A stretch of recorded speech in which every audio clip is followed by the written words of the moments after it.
Hello friends, स्वागत करते हैं हम आपको थिंक फॉर प्रिपरेशन के यूट्यूब चैनल पे। ठीक है, तो मैं आज बात करने वाला हूँ रेक्टेंगल। रेक्टेंगल होता क्या है, पहले इनके बारे में हम जान लेते हैं। ठीक है, रेक्टेंगल क्या होता है, देखो चार भुजाओं से घिरी, यानी चार भुजाओं से, यानी मैं मान लीजिए हम ये बनाते हैं, इन्हें हम रेक्टेंगल नहीं कहेंगे। ठीक है, आगे पढ़ते हैं। आकृति जिसमें आमने सामने की भुजाएं समानांतर और बराबर हो, जैसे ये भी बराबर और पैरेलल होना चाहिए और ये भी बराबर और पैरेलल होना चाहिए, तभी इन भुजाओं से घिरी आकृति को हम आयत कहेंगे। ठीक है, और सभी कोण चारों कोण 90 डिग्री होना चाहिए, जिसे हम समकोण कहते हैं। ठीक है, यहाँ तक क्लियर हो गया।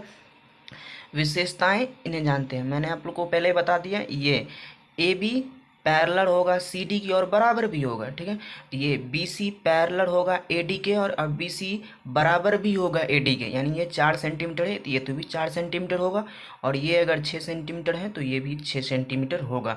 यानी कहने का मतलब है ए बी पैरेलल होगा सी डी के और ए बी बराबर भी होगा सी डी के। ठीक है, ये उसके बाद बी सी पैरेलल भी होगा किसके, एडी के, और बीसी बराबर भी होगा एडी के।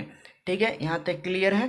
और ये चार भुजाओं से घिरी आकृति है। ठीक है, और 90 डिग्री इनका सभी का एंगल है, जिसे हम समकोण कहते हैं। तो ये आयत हो गया।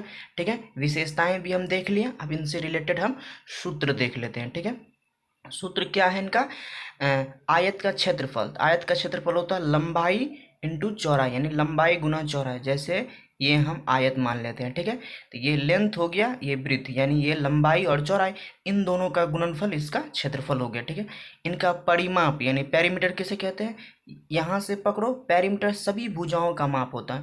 तो ये तो यहाँ पे 2 इंटू लंबाई प्लस चौड़ाई, यानी 2 लेंथ प्लस 2 ब्रीथ। ठीक है, यानी ये 2 ब्रीथ और ये 2 लेंथ का जोड़ के और 2 से मल्टीप्लाई कर देंगे तो इनका परिमाप आ जाएंगे। क्या होगा, आयत का परिमाप 2 इंटू लंबाई प्लस चौड़ाई। ठीक है, और आयत का विकर्ण क्या हो गया, तो ये भी मैं आप लोग को क्लियर कर देता हूँ।